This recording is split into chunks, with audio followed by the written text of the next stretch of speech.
Assalamualaikum warahmatullahi wabarakatuh. Perkenalkan, nama saya Yani Kartika. Saya selaku dosen di Universitas Bengkulu, Fakultas Ilmu Sosial dan Ilmu Politik, jurusan Ilmu Komunikasi, Prodi S1 Jurnalistik. Pada kesempatan kali ini, saya akan menjelaskan mengenai format penulisan berita, yaitu hard news, soft news, dan feature. Yang mana materi ini merupakan materi yang masuk pada mata kuliah dasar-dasar jurnalistik. Mata kuliah dasar-dasar jurnalistik merupakan salah satu mata kuliah yang saya ampu di Universitas Bengkulu. Sebagai dosen di jurnalistik, saya berharap materi yang saya sampaikan nantinya dapat bermanfaat bagi teman-teman yang menonton video ini, dan juga memberikan wawasan baru serta insight baru untuk teman-teman yang ingin belajar mengenai dasar-dasar jurnalistik. Saya ucapkan terima kasih, selamat menyaksikan video mengenai dasar-dasar jurnalistik, yaitu tentang format penulisan berita. Baik, kita akan membahas mengenai format penulisan berita, yaitu hard news, soft news, dan feature.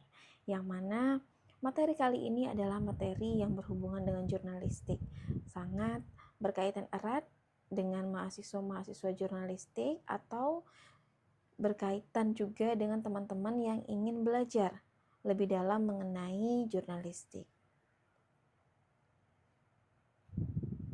Sebelum membahas lebih dalam, di sini saya akan memaparkan tentang esensi jurnalistik. Apa itu berita? Oke. Nah, setiap hari tentunya teman-teman selalu mengkonsumsi yang namanya berita, baik itu dari media cetak, media elektronik, ataupun media sosial. Misalnya contohnya setiap hari teman-teman mengkonsumsi nih dari media sosial berita tentang Indonesia hari ini, kejadiannya apa saja sih yang butuh kita ketahui, atau di daerah teman-teman apa sih yang sedang terjadi.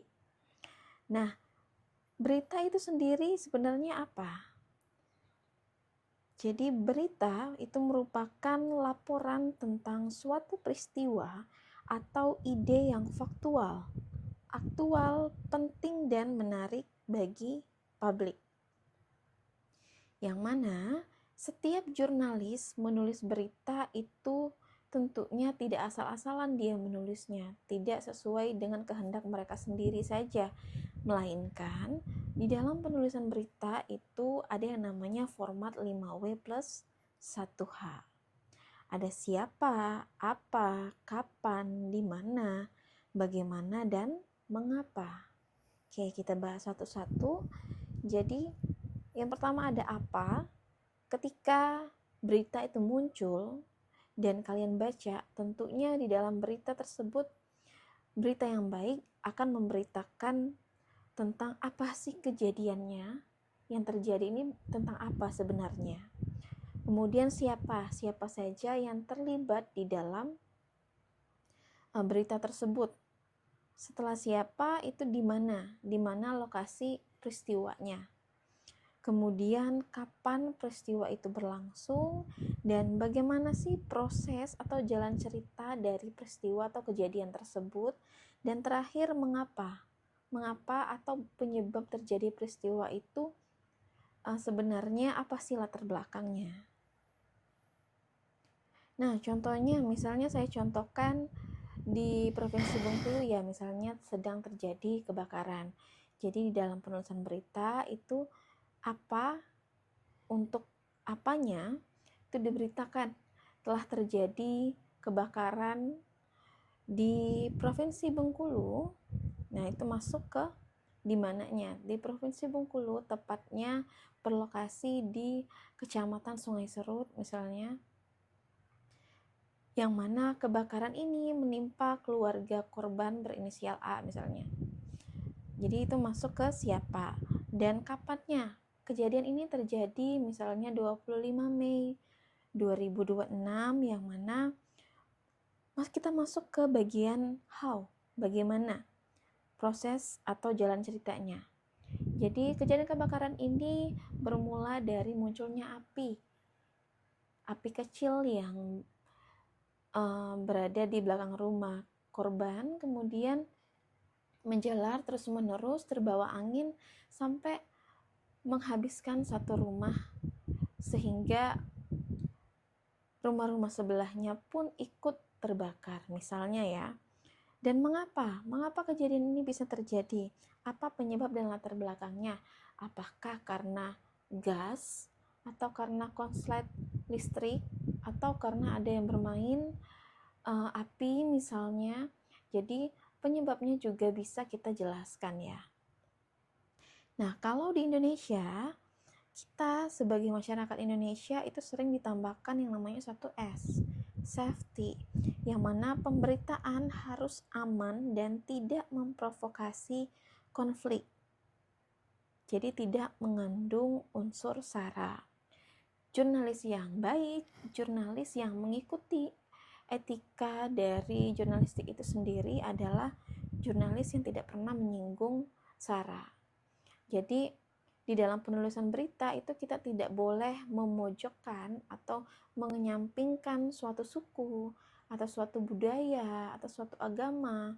Itu sangat sensitif ya, jadi kita tidak boleh menyentuh hal tersebut. Jadi kita sebagai seorang jurnalis harus bersifat netral terhadap SARA ini, kita tidak boleh menyinggungnya.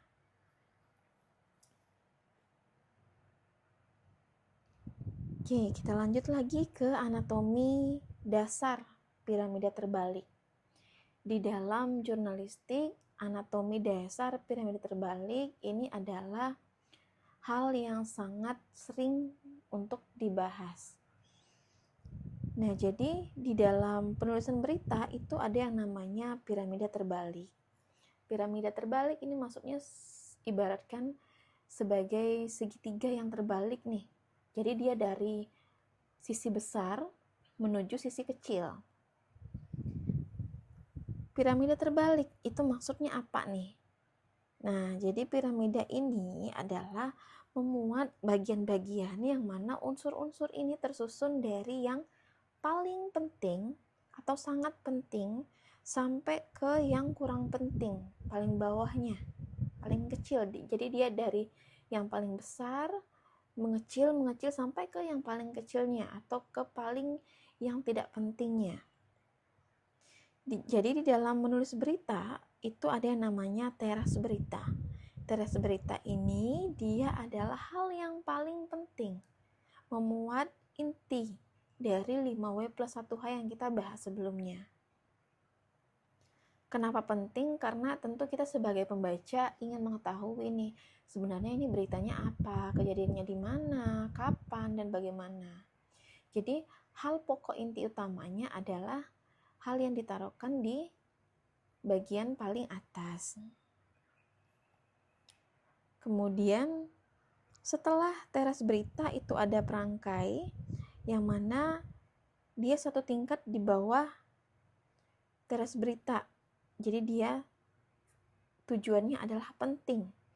Konteks tambahan dari teras berita. Setelah itu ada tubuh berita yang mana dia cukup penting berupa kutipan atau detail kejadian. Jadi kutipan misalnya bisa saja kutipan dari seseorang nih, menurut pendapat siapa kejadian ini bagaimana, atau detail kejadian yang sedetail-detailnya itu seperti apa. Setelah tubuh berita itu ada kaki berita, adalah informasi yang kurang penting, informasi pelengkap saja. Nah, mengapa format ini digunakan? Yang pertama adalah memudahkan pembaca yang sibuk menangkap inti peristiwa seketika. Jadi, dengan adanya penulisan format berita piramida terbalik ini akan memudahkan pembaca itu mendapatkan informasinya secara cepat. Ketika dia membaca paragraf awal atau paragraf 1 dan 2 itu mereka sudah tahu intinya tentang apa kejadian ini. Tidak perlu membaca sampai terakhir, oke? Jadi tidak menghabiskan waktu pembaca dan juga efektif untuk dibaca beritanya. Dan yang kedua adalah memudahkan editor memotong naskah dari bawah jika ruang cetak atau halaman terbatas tanpa membuang fakta yang krusial. Nah, jadi di dalam penulisan berita tentu tidak langsung diupload ya, dari seorang jurnalis menulis berita masuk ke yang namanya editor, yang mana editor ini akan menyaring nih berita yang sudah ditulis dan tentunya akan menyesuaikan dengan layout yang tersedia.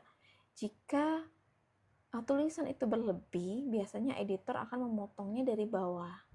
Nah, kenapa susunan piramida terbalik ini bagus atau penting untuk dilakukan? Jadi ketika misalnya halamannya berlebih 2 baris atau 1 paragraf, maka yang dipotong adalah bagian kaki beritanya. Nah, itu is okay untuk dipotong karena berita yang paling bawah adalah berita yang kurang penting.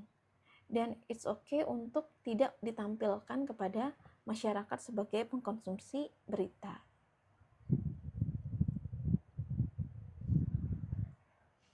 Oke, lanjut lagi.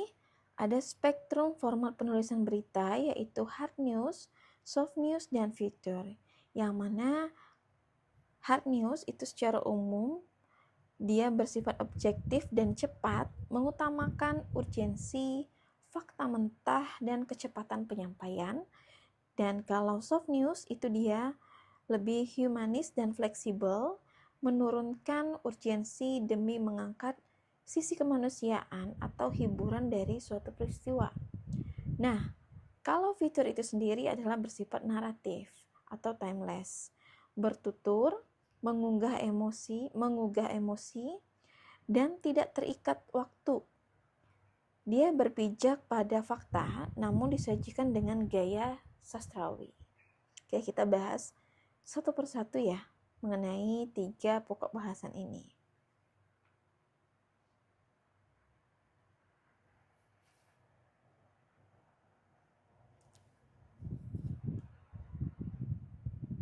Oke, yang pertama adalah hard news. Fakta di garis depan. Oke, jadi hard news adalah berita yang sangat mengutamakan fakta pada garis terdepannya. Hard news itu disebut juga dengan struct news. Informasi krusial yang bersifat langsung, lugas, dan to the point. Tujuan utamanya adalah pemenuhan hak publik untuk segera tahu, right to know. Jadi beritanya itu harus segera diketahui nih oleh publik. Nah, untuk time concern-nya sangat terikat waktu. Jika ditunda akan terjadi yang namanya berita ini basi nih. Jadi berita hard news itu harus diberitakan sesegera mungkin kepada masyarakat. Tidak boleh untuk ditunda-tunda beritanya. Karena kalau ditunda, maka beritanya akan basi nih ketika dia diterima oleh masyarakat. Strukturnya kaku, tunduk mutlak pada pola piramida terbalik. Nah, kenapa dia mutlak pada piramida terbalik? Karena kita balik lagi nih di awal. Fakta di garis terdepan. Dan dia bersifat urgensi, harus di-upload atau harus di-share sesegera mungkin. Nah, karena dia bersifat sesegera mungkin ini, maka piramida terbalik itu sangat berperan. Yang mana pada awal paragraf atau pada 2 paragraf awal itu dia memberitakan tentang 5W+1H. Jadi ketika orang membaca, orang sudah tahu nih beritanya tentang apa. Kemudian gaya bahasanya baku, formal, padat, dan ringkas. Fokusnya adalah konsekuensi logis, kebijakan atau bencana atau peristiwa politik. Dan biasanya untuk hard news itu lebih berfokus pada what, apa kejadiannya, dan who, siapa yang terlibat dalam kejadian ini. Oke, nah contohnya di sini bisa bencana ya. Fokusnya adalah berita tentang bencana. Nah, jadi misalnya terjadi peristiwa gempa. Nah, ketika misalnya di daerah kita terjadi gempa, tentu kita ingin mengetahui ya, kejadian gempa ini terjadi berapa skala Richter, dan juga gempa ini apakah berpotensi tsunami kah, bagaimana kedalamannya, bagaimana efeknya terhadap masyarakat sekitar. Nah, makanya untuk berita-berita bencana seperti gempa bumi itu beritanya cepat disampaikan ke publik, karena harus cepat juga dikonsumsi oleh publik dan diketahui oleh publik. Misal gempa ini berpotensi tsunami, maka masyarakat atau publik harus siap-siap nih, siap siaga untuk mengungsi. Dan juga harus mengetahui berapa besarnya gempa yang terjadi tersebut. Maka dari itu, kalau bencana harus cepat beritanya sampai kepada masyarakat. Dan jika ditunda akan menjadi basi. Malah akan menimbulkan malapetaka ya. Kalau gempa tidak diberitakan berpotensi tsunami, tiba-tiba tsunami nih. Jadi banyak menimbulkan korban jiwa. Oke, itu tadi contohnya ya. Kemudian kita masuk ke poin nomor 2, yaitu soft news, sisi lain dari peristiwa.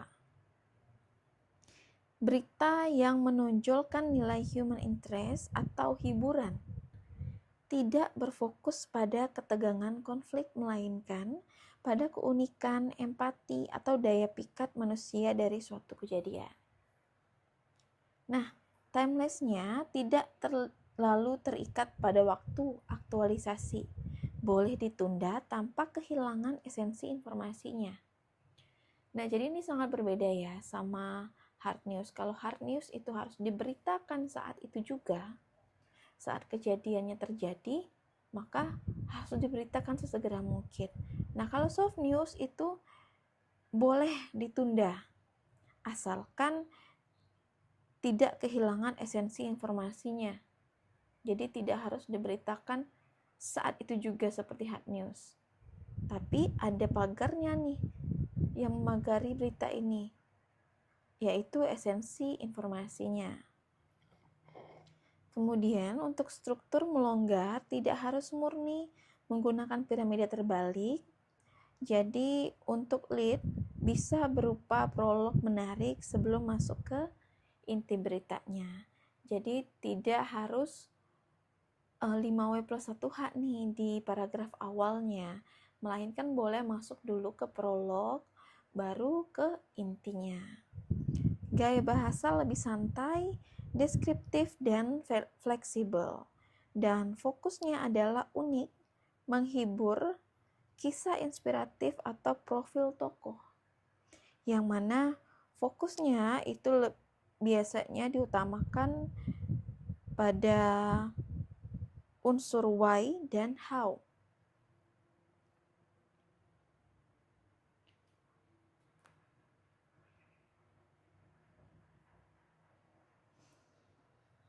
Oke, yang terakhir adalah fitur berkisah dengan fakta. Karangan khas yang melukiskan suatu pernyataan lebih rinci sehingga laporan itu terasa hidup atau tergambar dalam imajinasi pembaca. Bertujuannya adalah memberikan suatu makna, informasi, sekaligus hiburan. Nah, paradoks jurnalistik subjektif tapi faktual. Di dalam fitur itu melibatkan emosi, jadi dia menuangkan kata-kata atau memainkan kata-kata di dalam pemberitaan tersebut, yang mana kata-kata tersebut disusun untuk melibatkan emosi seorang pembaca. Emosi di sini maksudnya bukan emosi marah ya, melainkan emosinya bisa menggambarkan suatu imajinasi.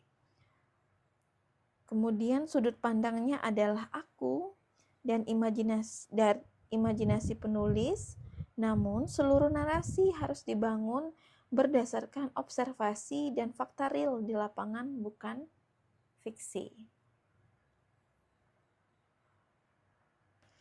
Mengabaikan 5W plus 1H di paragraf awal demi memancing rasa penasaran pembaca. Nah, karena fitur ini adalah dia berkisah ya.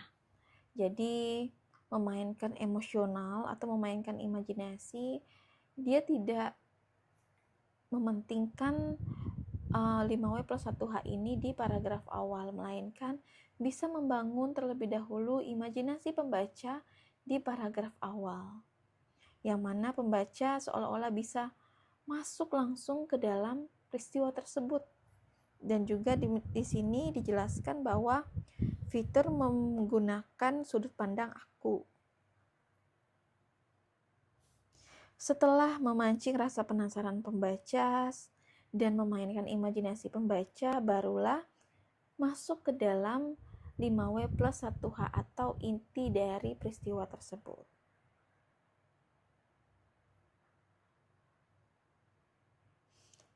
Nah, untuk anatomi fitur atau arsitektur berkisah, itu yang pertama adalah judul, mengunggah keingintahuan pembaca, tidak kaku. Kemudian adalah pintu masuk, memancing perhatian, memicu imajinasi, bukan untuk merangkum seluruh berita. Jadi ada introduction-nya dulu nih di dalam paragraf awal, yang mana introduction ini tujuannya adalah memancing perhatian pembaca dan memunculkan imajinasi pembaca ketika dia membaca berita ini. Dan juga yang ketiga adalah jembatan. Jembatan adalah transisi mulus yang menghubungkan antara introduction atau antara pintu masuk dengan fakta atau isu utama di tubuh tulisan. Jadi ada jembatannya nih di antara introduction ke tubuh berita. Jadi tidak langsung masuk, tapi ada jembatannya. Kemudian ada tubuh untuk mengeksplorasi detail, situasi, proses, mengapa dan bagaimana dengan gaya bertutur. Setelah membahas tentang tubuh atau inti dari peristiwanya, itu masuk ke closing atau penutup. Yang mana di closing atau penutup ini membahas tentang kesimpulan atau pesan yang membekas kuat, sangat krusial untuk menjaga dampak cerita. Nah, jadi di dalam fitur itu ada beberapa tahapannya. Ada judul yang sangat menarik dan menggugah keingintahuan pembaca. Kemudian ada pintu masuknya nih, ada introduction-nya, kemudian ada jembatannya, penghubung antara introduction ke tubuh, baru tubuh menjelaskan intisari dari peristiwanya, dan terakhir adalah closing, penutup, yang mana menjelaskan tentang kesimpulan.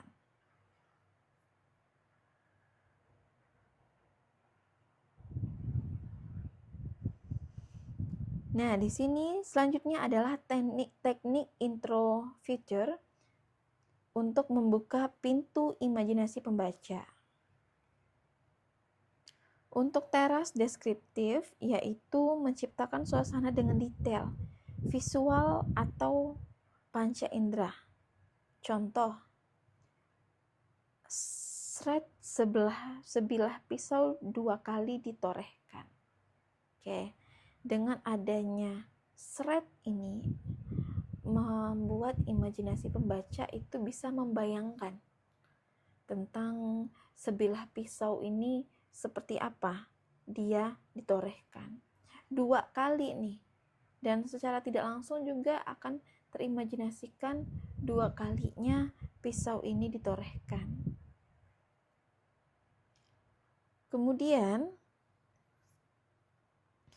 ada teras kutipan, yaitu dibuka dengan kutipan langsung atau dialog yang sangat kuat atau kontroversial atau dramatis dari narasumber. Kemudian teras analogi membandingkan dua watak, suasana atau hal yang mirip untuk mempermudah pemahaman konteks.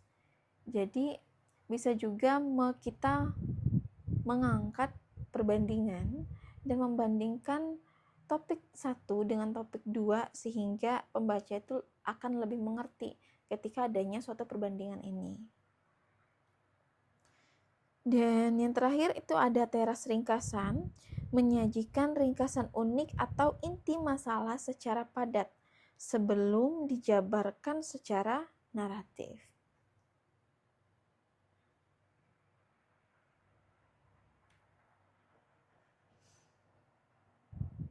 Oke, selanjutnya adalah matriks diagnostik jurnalistik.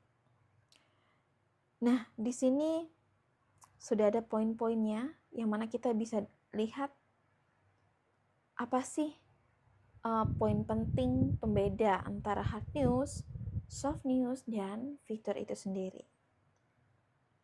Ini ada dimensinya. Yang pertama ada dimensi aktualitas. Kalau hard news sangat terikat dan cepat basi. Jadi tadi seperti yang saya jelaskan, hard news itu harus diberitakan sesegera mungkin. Kemudian soft news itu longgar, bisa ditunda asalkan masih dalam esensi berita itu masih ada. Kemudian yang terakhir ada fitur bebas atau timeless. Dan yang dimensi kedua ada struktur utama. Kalau hard news itu sangat-sangat berkaitan erat dengan yang namanya piramida terbalik murni. Jadi karena beritanya tuh urgensinya sangat tinggi, maka 5W+1H-nya harus di paling awal, harus diketahui sesegera mungkin oleh masyarakat sebagai penerima berita. Dan selanjutnya adalah soft news. Soft news ini struktur utamanya adalah modifikasi piramida terbalik. Tidak harus 5W+1H di awal, melainkan boleh prolog dulu di bagian awal, baru masuk ke intisari 5W+1H-nya. Dan yang terakhir adalah fitur penceritaan. Tadi ada unsur yang sudah saya jelaskan ya, dari introduction ke penutup. Kemudian dimensi tujuan utama, hard news itu hak publik untuk segera tahu. Jadi seperti yang saya contohkan tadi ada bencana ya, bencana gempa bumi, maka publik itu punya hak untuk segera tahu tentang kejadian bencana tersebut. Makanya beritanya harus diberitakan sesegera mungkin. Kemudian tujuan utama dari soft news, tujuannya adalah membangun empati atau edukasi ringan. Dan kalau fitur, tujuan utamanya adalah pemahaman mendalam atau hiburan. Dan terakhir ini ada gaya bahasa. Dimensi gaya bahasa, ketiga poin ini berbeda-beda. Kalau hard news itu dia bersifat lugas, ringkas, dan formal. Kalau soft news dia bersifat santai. Dan juga dia sistem penulisannya deskriptif. Dan terakhir ada fitur gaya bahasanya adalah sastrawi, emotif, dan bertutur. Dia membangun yang namanya imajinasi.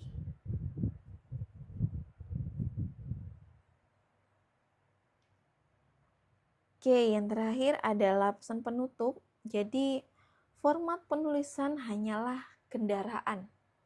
Apakah Anda menggunakan hard news yang cepat atau fitur yang menggugah, membangun imajinasi?